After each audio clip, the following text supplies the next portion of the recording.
इस कार्यक्रम के पुण्यार्जक हैं श्री विनीत जैन, श्रीमती सुनीता जैन, श्रेय जैन, अनीशा जैन, दिव्य ज्योति जैन, मास्टर वीर जैन, पंजाबी बाग, श्री मदन लाल जैन, श्रीमती पंकज जैन, अखिल जैन, आंचल जैन, निखिल जैन, दिव्या जैन, आन्या जैन, स्वस्ति जैन, नित्या जैन, लावण्य जैन, रोहिणी सेक्टर 26, द्वारकाधीश, दिल्ली। श्री प्रदीप जैन, श्रीमती संगीता जैन, प्रतीक जैन, राधिका जैन, शुभम जैन, प्राची जैन, रेयांश जैन, वियाना जैन, दिविता जैन, नोएडा। श्री कुलदीप कुमार जैन, श्रीमती मंजू जैन, गौतम जैन, परवीन जैन, कबीर जैन, रुबानी जैन, DLF। 2022 में हमारे साधु जीवन का 23वां चौमासा हमारे आराध्य जन जन की आराध्य विघ्नहर्ता संकटों को दूर करने वाले श्री क्षेत्र कचनेरी में हुआ, उनके पादमूल में हुआ। ये मेरे संकल्प था कि मैं साधु जीवन का यदि 23वां चौमासा कर पाया, क्योंकि भगवान की आयु भगवान के हाथ में देना है, हमारे हाथ में कुछ नहीं है, तो मैं कचनेरी जी ही करूं। और कचनेरी जी जाने के पहले एंसेस्ट्रल चौमासा हुआ था, माता जी दीक्षा भी एंसेस्ट्रल में हुई थी, संघ भी उस समय पूरा नया बना था। और बड़ी माता जी का स्वभाव होती है, आप जानते हो कि आदमी जब मेरे पास में आते हैं ना, तो मेरे आहार के बारे में बाद में पूछते हैं, पहले पूछते हैं इनका आहार ठीक हो गया कि नहीं। अभी कल भी पहले ग्रास में गड़बड़ हुआ था। तो कहने का तात्पर्य ये चलता रहा, तो मुझे लग रहा था कि भगवान जी कचनेरी वाले पारसनाथ भगवान, अप्रैल में मैं दिल्ली से जा रहा हूँ, जुलाई तक मुझे पहुँचना है, और इनका यदि ये मामला चला तो मैं पहुँचूंगा कैसे। हम साधु, हम भी तो इंसान है ना, हमारे शिष्यों को शिष्याओं को तकलीफ होगी तो दुख तो हमें होता ही होता है। जब आपकी तकलीफ में मुझे दुख हो जाता है तो इनकी तकलीफ में तो हो ही होगा ना। तो मैंने उनसे कहा भगवान जी कुछ कर देना। तिजारा जी से भयंकर गर्मी, गर्मी मतलब ऐसी गर्मी हो, दिल्ली के आसपास गर्मी होती है। तिजारा वाले चंद्रप्रभु भगवान का, भगवान महावीर स्वामी का, कचरे वाले पारसनाथ भगवान का हुआ। ये तिजारा से लेकर 12 तक, चांदी खिली के पहले तक माता जी की लगभग 1-1.5 महीने अंतराय एक भी नहीं हुआ, गर्मी कट गई। मतलब पूरे इतने 4-5-6 सालों में 1 महीना ऐसा गया है कि जिसमें बिल्कुल भी गड़बड़ नहीं हुआ, नहीं तो बाकी तो आए दिन आप सुनते ही रहते हो सारा का सारा। तो ये कचरे वाले भगवान की महिमा बताना चाह रहा हूँ कि उनकी महिमा ऐसी है कि आप उनका स्मरण करिए। लेकिन फिर मैं कहता हूं कि उनके सामने हम तो अपनी अर्जी लगाते हैं और हमें कहते हैं भगवान आपकी मर्जी हो वो देना। क्योंकि मैंने मांगा कि मुझे 2 मकान चाहिए, मैंने मतलब आपने मांगा कि मुझे 2 मकान चाहिए, और आपको भगवान 5 मकान देने वाले होंगे तो क्या होगा, 2 में अटक जाएगा मामला। तो कचनेरी जी में चौथुर्मास हुआ, स्वास्थ्य थोड़ा गड़बड़ था, आए गए, कचनेरी जी में रहे। जन्मदिन का समय था, दिल्ली में थी।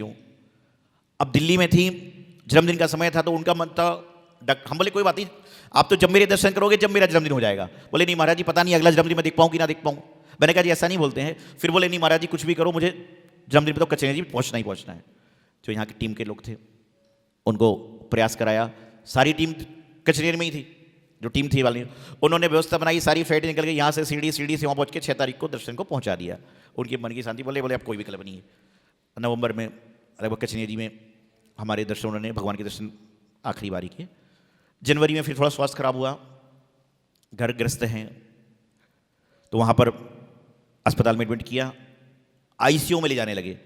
उनने मुझे फ़ोन किया, बोले आईसीयू में नहीं जाना है। मेरे मन में भी भाव थे कि समाधि मरण उनका कराया जाए, लेकिन हम तो संत बन गए, ग्रस्त तो ग्रस्त है ना। और जब डॉक्टर कहता है ना कि संभावना है, डॉक्टर सिर्फ इतना कहते हैं ना कि संभावना है, तो आदमी का राग बढ़ जाता है।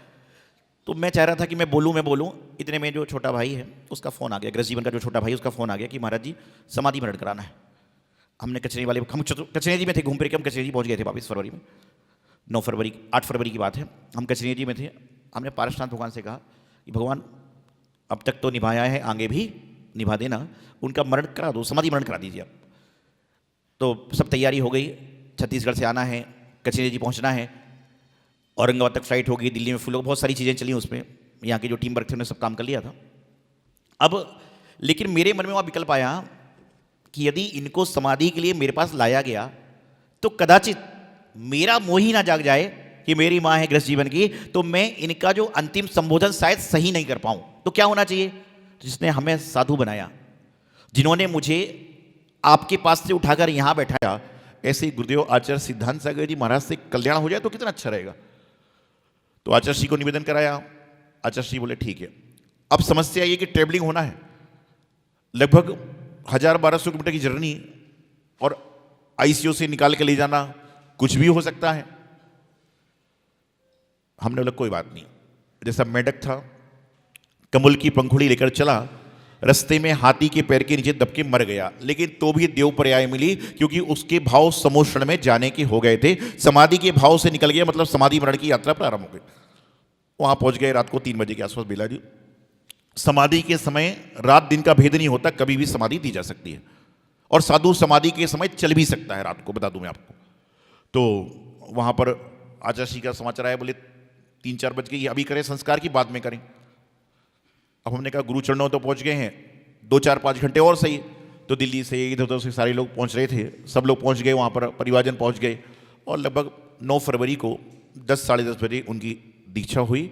और गुरुदेव ने उनको रेखा ने पूरे जीवन में श्रेष्ठ काम किए, इसलिए उन्होंने रेखा से उनको आर्य का सर्वश्रेष्ठ मती माता जी बना दिया। जय बोली आर्य का सर्वश्रेष्ठ मती माता जी की। अब वहाँ पर जब आहार का समय आया तो गुरुदेव बोले कि आहार ले लीजिए, जल ले लीजिए। बोले नहीं, दीक्षा वाले दिन उपवास किया जाता है। उधर बोध था, संबोध था, उन्होंने उपवास किया, बढ़िया से सब पहुँचते रहे। सतीश पंडित जी भी थे, हमारे बाकी लोग भी थे, सारे के सारे लोग। तो वहाँ पर गए, 10 तारीख को आहार चर्या हुई, और 10 फरवरी को ही, चूँकि मेरा कचनेरी से बिहार भी था, तो कचनेरी से बिहार चल रहा था। 10 तारीख शाम को समाचार आया कि उन्होंने अपने गुरुदेव के श्रीमुख से चतुर्विद संघ के समक्ष नमोकार मंत्र के ध्यानपूर्वक अपने समता भाव से शरीर को त्याग कर दिया, और जीवन के अगले पड़ाव की ओर उन्होंने अपना गमन कर दिया। तो हमने तो ये देखा है कि जीवन में कभी भी जिसने आपका 1% उपकार भी किया है ना, तो उसका अपकार नहीं करना चाहिए। एक घर में भी सिखाया है, गुरु महाराज सिखाते हैं और समझते भी हैं। तो हमने ये सोचा कि उन्होंने हमें जन्म दिया, और जन्म देने के बाद हमें संस्कार दिए, हम संत बन पाए, तो मैंने उनका समाधि मरण कर दिया। तो कहीं ना कहीं जो उनका उपकार था, उस उपकार को पूरा करने का प्रयास किया कि अंतिम समय जो उनकी इच्छा थी कि गुरु पाद मूल्य में मेरे प्राण निकले, तो उनके प्राण निकले। और एक संयोग ऐसा रहा कि जो मेरी दीक्षा हुई थी वो 33 नंबर पर हुई थी गुरुदेव के पास में। मेरी दीक्षा 33 नंबर पर हुई थी, और जब नाम रखा गया तो 100 अपने आप आता है। तो ठीक 100 दीक्षा के बाद 133वें नंबर की दीक्षा सर्वश्रेष्ठ मती माता जी की हुई। कि ये संयोग बन गया कि 33 नंबर की मेरी हुई थी, और 100 बाद में एकदम 100, 99 हो सकता था, 98 हो सकता था, 102 भी हो सकता, 100 नंबर की बाद दीक्षा वहाँ पर हुई। तो ऐसे उन्होंने अपना जीवन जिया, और ऐसे ही संस्कार यहाँ पर आए कि हम लोग भी बचपन में ही स्कूल में भी थे तो फर्स्ट बेंच पर बैठते थे, संघ में भी आए तो गुरुदेव क्लास बैठाते थे, घर में परिवार में तो फर्स्ट नंबर बैठते थे। तो वही संस्कार दिए, और यही कहा कि भैया अपना प्रयास ऐसा करो कि फर्स्ट से मतलब ये नहीं कि तुम धक्के मार के आगे बढ़ जाओ। फर्स्ट से मतलब ये है कि अपना काम ऐसा करो कि जो फर्स्ट नंबर का हो, फर्स्ट क्लास वाला काम करने का प्रयास करो। यही संस्कार उनके पास थे, और यही संस्कार हमारे पास थे। हमारे संघ के सुकीर्ति सागर जी महाराज ने, सुमति जी ने, शुभचिंतनमती माता जी, क्योंकि ये लोग संग में साधु बन गए थे, इन्होंने भी उनको देखा है, जाना है। और बाकी हमारे सौम्यमती जी, शुभचर्या जी, बाकी जो सारे साधु और इधर उधर हैं, इन सब लोगों ने सुना है, पढ़ा है, अपना काम करने का प्रयास करते हैं। और हम तो एक ही भावना भाते हैं, ये तो उनकी बात है, लेकिन कम से कम आप लोग जब ग्रस्त जीवन में फंस गए हो तो निकल नहीं सकते। लेकिन ग्रस्त जीवन में रहकर भी जितने परोपकार के कार्य कर सके उतने कार्य आपको करना ही चाहिए, क्योंकि जीवन में आप बच्चों के लिए तो बहुत कुछ करते हो, परिवार के लिए तो बहुत कुछ करते हो, लेकिन संत सन्निधि में आके जो कुछ करते हो ना, वही आपके जीवन की राह सही करती है और आपके जीवन के बिगड़े हुए काम बता देती है। अभी हमारे दीपक भाई बता रहे थे आपको बताऊं कि 2017 में हमारा जब भोगल चौमासा था, तो 5 तारीख की रात को कार्यक्रम होते हैं, हर जगह चलते हैं। तो जब होता है ना कि कोई गीतकार या कोई भजन वाला या प्रवचन वाला आदमी इधर उधर कर रहा है तो लोग भागने लग जाते हैं। तो इनके पहले जो गा रहे थे लोग, तो सब उठ के भाग रहे थे। रात को 12 बजे तक कार्यक्रम चलना था, इनको खड़ा किया गया। कदकाठी पतली है और 8 साल पहले तो और पतली थी।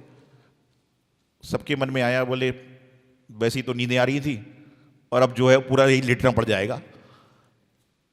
मैंने कहा कोई बात नहीं, बोलने दो। तो बुलाया गया था सिर्फ 2 भजन बोलने को, सच बताऊं आपको कि बुलाया गया था 2 भजन को, लेकिन दीपक भाई ने जैसे ही बोला, मेरे ख्याल से जयजीन जी, मंजू वगैरह 4-5 लोग तो उस समय होंगे सारे सामने थे उस समय, कि जब 2 भजन को बुलाया गया था और रात को 12-20 बजे तक मैंने ही माइक छोड़ने दी, मैं तुम तो बोलो। और वो खुद ही बताते हैं वह दिन है और आज का दिन है। मुझे तो खुशी है कि जिस भाई ने मेरे सामने अपनी यात्रा की थी, आज वो जीवन में कहाँ कहाँ पहुँच रहा है, कहाँ कहाँ पहुँच रहा है। तो ये तो अच्छा है भाई, गुरु सानिध्य में रहते हो तो आपके हर गुरु यही चाहता है, हर माँ बाप यही चाहते हैं, हर हम भी चाहते हैं भाई हमारे जो शिष्य बहुत अच्छा काम करे, और हमारे गुरुदेव भी यही चाहते हैं। आचार्य श्री को जिनने जाना है ना, जिन्होंने देखा है वो जानते हैं, बिल्कुल सरल। आप पहली बार उनसे मिलोगे लगेगा कि ये पहली बार मिल रहे हो। 7 सवा 7 बजे मौन ले लेते हैं, उनको क्रियाओं से मतलब है, उनको दुनिया से मतलब ही नहीं क्या हो रहा है। तो साधु जीवन जो होता है वह साधु जीवन संतत्व की निशानी होती है। और आज ये जो प्रसंग है आर्यिका सर्वश्रेष्ठमती माता जी की, जिन्होंने गुरु चरणों में अपनी अंतिम श्वास ली। कहीं ना कहीं संकल्प विकल्प मन में होता था कि मैं सामने नहीं हूँ, हम कहते कोई बात नहीं, हम तो जन्मों जन्मों से उनके साथ में हैं और जन्मों जन्मों तक आगे भी किसी भाव में, किसी पर्याय में, किसी उसमें रहेंगे। लेकिन कम से कम वह उनके पास हैं जिन्होंने मुझे इस लायक बनाया। यही उनके जीवन की बहुत बड़ी उपलब्धि थी। तो उन्होंने अपना जीवन श्रेष्ठ से सर्वश्रेष्ठ तक की यात्रा करी और सारा काम संपन्न किया। इस यात्रा में या हमारे जीवन की यात्रा में आचार्य श्री गुरुदेव सिद्धांत सागर जी महाराज का तो पूरा आशीर्वाद है ही, लेकिन हम तो हमेशा एक बात कहते हैं, आप सब जानते हैं कि जो कचरी में विराजित पारसनाथ भगवान हैं, उनकी कृपा है, उनकी दृष्टि है कि जो मैं एक काम सोचता हूँ, कर पाता हूँ और लोगों को राय सदराय दिखा सकता हूँ। तो कचनेर वाले भगवान की महिमा गरिमा जो है, जो जानता है, मैं तो हमेशा कहता हूँ जो मानता है वही जानता है, और जो मानता नहीं है वह जानेगा क्या। ये तो बहुत सारे लोग होते हैं, कई तरह के लोग होते हैं। यहाँ पे कह रहे जयकारा गुरुदेव का, अरे महाराज जी 11:30 तक तो छोड़ देंगे। अरे भाई ठीक है, तुम नमस्ते गुरु चल पड़ो, ये विकल्प क्यों कर रहे हो? क्या करें, जाने का मन नहीं होता है लेकिन जबरदस्ती बुला लेते हैं। एक करके कर्म जो कहते हैं ना प्लस माइनस होता है, तो ये माइनस जो प्लस की मात्रा थी ना उसको माइनस में कर देते हैं। अरे तुम पुण्यशाली हो कि तुम बुला तो रहे हैं, नहीं तो कई होगा तो बोलना चलो भाई टाइम हो गया, आरती के समय हो गया, चलो चलो। आपको यदि देखो जीवन का प्रसंग है, गुरुदेव हमेशा कहते थे यदि कोई संत महाराज आपको नाम लेकर बुला रहे हैं तो समझ के चलना कि आपके जीवन का बेड़ा पार पक्का हो गया, क्योंकि आपको बुला रहे हैं। नहीं तो बस चलते हैं। और हमारा काम तो टेर लगाने का है। क्या है? टेर लगाने का है, आवाज लगाने का है। अब अंतर इतना है कि तुम झुक रहे हो और मेरी पीछे ऊपर लगी हुई है, उठे तुम पीछे हट गई, बोले मेरे पीछे नहीं लगाई। ऐसा यार, झुकने का प्रयास करो, पीछे हाथ उठ गया, अपने काम हो जाएगा सारा का सारा। एक व्यक्ति आया, बोले महाराज जी मुझे बताइए कि मैं जब भी आता हूं, जब आप मुझे पीछे लगाते ही नहीं हो। महाराज बोले ऐसा तो नहीं है। बोले महाराज जी मैं पिछले 8 दिन से गौर कर रहा हूं, गुरु जी की बात बता रहा हूं, मैं संग में था उस समय, कि पिछले 8 दिन से देख रहा हूं कि आप सबको पीछे लगाते हो, लेकिन मेरा जब नंबर आता तो मुझे पीछे लगाते ही नहीं हो। तो महाराज जी बोले ऐसा नहीं है, मैं तो लगाता हूं सबको। बोले नहीं लगाते हो। 9वें दिन मैंने भी गौर किया कि होता क्या है। तो हमने ये देखा कि जब गुरुदेव कोई पाठ करते थे, जैसे हम भी बताएं, जब भक्तांबा जी की पाठ करता हूँ, पारसनाथ जी की स्तुति करता हूँ, तो मैं ये साधु लोग भी हैं तो इनको पीछे लगाता नहीं हूँ। अब वो बोलें कि यार सौम्यवती जी को पीछे लगाते हैं, इनको नहीं लगा रहे, ऐसा क्यों? अरे तो वो उस समय आती जब मैं पीछे लगाने की व्यवस्था में होता हूँ, और दूसरी माता जी जब आती जब मैं पीछे पढ़ रहा होता हूँ। तो मैंने गौर किया कि गुरुदेव भक्तांबा जी का पाठ कर रहे थे, तो उस समय वो लगाते नहीं थे उस समय। तो उस समय वाकई नमस्तु कर रहा है, तो हाथ उठा दिया। तो मैंने उसको कहा कि 5 मिनट तो रुक जाओ भैया। अरे बोले महाराज जी 5 मिनट रुक जाऊंगा तो चाय चली जाएगी, 10 मिनट रुक जाऊंगा तो नाश्ता चला जाएगा, और आधा घंटा रुक जाऊंगा तो खाना ही चले जाएगा। तो मैंने कहा खाना पीना खा के आ जाना, फिर लगवा देंगे पीछे सारा आपको। तो जो भी है, तो हर्ष की बात है कि जीवन में आपने दर्शन कर लिए ना, आपका पुण्य है। मैं तो हमेशा कहता हूं किसी के ऊपर गुरु की छाया होती है, किसी के ऊपर गुरु की कृपा होती है, और पुण्यशाली वह लोग होते हैं जिनके ऊपर गुरु की कृपा और गुरु दोनों ही साथ में हुआ करते हैं, और सारा का सारा काम संपन्न हो जाया करता है। कई बार तो ऐसा भी हो जाता है कि लोग नाम में कन्फ्यूजन हो जाते हैं। एक बार मैं बता रहा था ना, मैं बिहार कर रहा था, तो एक गाड़ी खड़ी थी, उस पर लिखा था गुरु कृपा। मैंने कहा बहुत बड़ा भक्त होगा कोई महाराज जी का, मैंने कहा पूछूंगा इससे। इतने में उसके आगे मकान में लिखा था गुरु कृपा। अरे मैंने कहा ये तो बहुत बड़ा भक्त है। मकान से आगे निकला, दुकान में लिखा था गुरु कृपा। बड़े बड़े ट्रक थे, उसमें लिखा था गुरु कृपा। इवन हाथ के टैटू वगैरह में लगे थे गुरु कृपा। जितने उनके आदमी आ रहे उसमें लिखा गुरु कृपा। स्कूटी तक में लिखा गुरु कृपा। मैंने कहा जी अब तो मैं पूछ के रहूंगा कि ऐसा कौन सा गुरु है इनका जो गुरु कृपा गुरु। इतना तो मेरे नाम नहीं लिख रहे लोग, एक जगह लिखते काम हो जाता है सारा। तो मैंने उसको बुला के पूछ लिया, मैंने भाई कौन सी गुरु कृपा है? बोले महाराज जी बस आप गुरु आपको क्या? मैंने नहीं मेरे को बता। और फिर मेरी आदत दूसरी, जब तक जानू तो मुझे परेशानी बेचैनी हो जाएगी। तो मैंने बोला बताओ। तो उसने बताया बोले महाराज जी मेरे पिताजी का नाम गुरु है।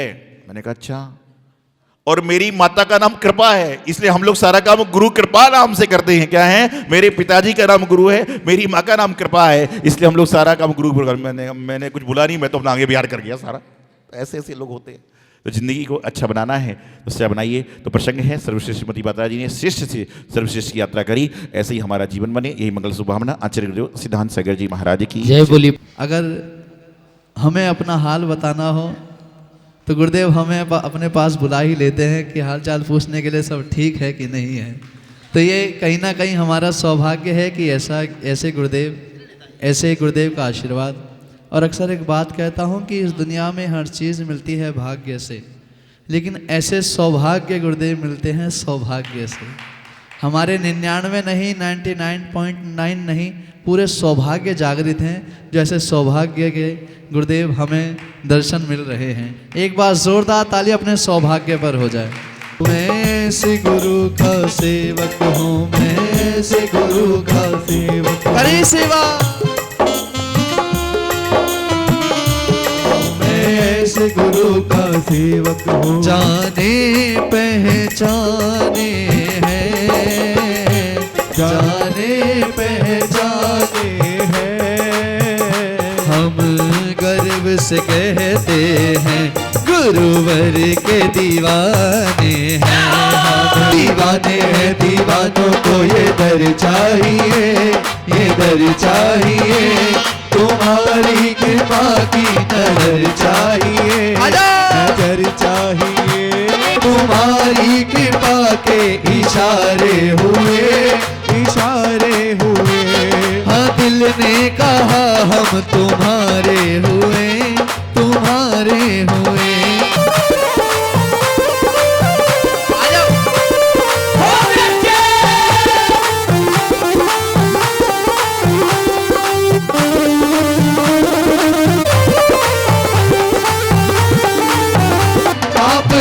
हाथों में गुरुवर, आपके हाथों में है मेरी किस्मत का सितारा, आपके हाथों में है।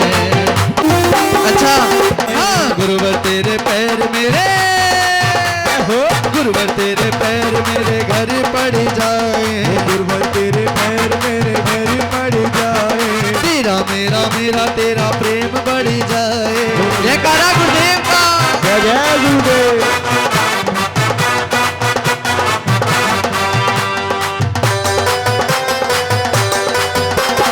मन का पंछी डोल रहा, संग संग बोल रहा, मेरी तुमसे डोर जुड़ गई रे, मेरी तो पतंग उड़ गई रे, मेरी तो पतंग उड़ गई रे। क्या बात है। वो खिल रही है कली कली, नाचूं आज गली गली। खिल रही है कली कली, नाचूं आज गली गली। मेरी तो पतंग उड़ गई रे। इस कार्यक्रम के पुण्यार्जक थे श्री विनीत जैन, श्रीमती सुनीता जैन, श्रेय जैन, अनीशा जैन, दिव्य ज्योति जैन, मास्टर वीर जैन पंजाबी बाग, श्री मदन लाल जैन, श्रीमती पंकज जैन, अखिल जैन, आंचल जैन, निखिल जैन, दिव्या जैन, आन्या जैन, स्वस्ति जैन, नित्या जैन, लावण्य जैन, रोहिणी सेक्टर 26, द्वारकाधीश दिल्ली, श्री प्रदीप जैन, श्रीमती संगीता जैन, प्रतीक जैन, राधिका जैन, शुभम जैन, प्राची जैन, रियांश जैन, वियाना जैन, दिविता जैन, नोएडा, श्री कुलदीप कुमार जैन, श्रीमती मंजू जैन, गौतम जैन, परवीन जैन, कबीर जैन, रुबानी जैन, DLF।